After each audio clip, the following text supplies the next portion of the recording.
Ladies and gentlemen, welcome to Dev Diary.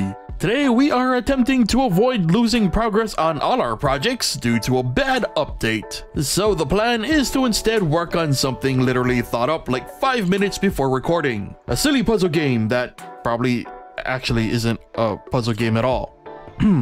Now this is yet another grid-based puzzle game. So the usual variables needed to create and maintain a grid are present. The first function is the game over function, which is used to set the game to the game over state with the corresponding win or loss result. The next function is a grid check. This function checks if the grid is completely filled. If it is, the game over function is triggered with the win result. The next function is a check for nearby grid tiles based on the X and Y arguments provided. It returns whether a tile can be found at least one of 4 cardinal directions. The match check function works similarly to the previous function, however this function returns whether an adjacent tile matches our target tile. The place tile function then uses all these functions to process the logic behind our puzzle game. The tile is set and checked for matches. If there are no matches, the grid is checked if full. If it returns false, the game continues. This triggers the next tile to be generated using our final function. Now, because tiles must be placed next to other tiles, a check had to be made so that the second tile generated wasn't the same as the first. So a list is created for each tile type.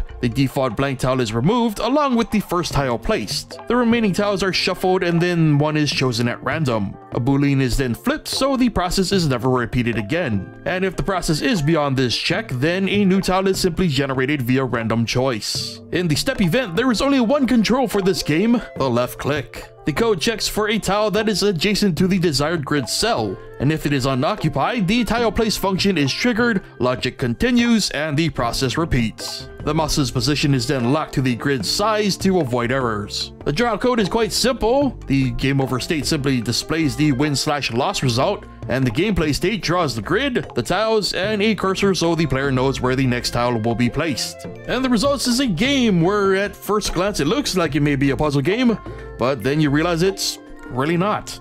At least not in this current state. A great time waster maybe, but there's little to no strategy. I'm sure there's a game that could be made from this as a base, but as it stands now, this is just what is to be expected from something that was thought up almost on the spot. Thanks to software updates that pretty much break something anytime they are released, which sometimes makes producing this series really difficult.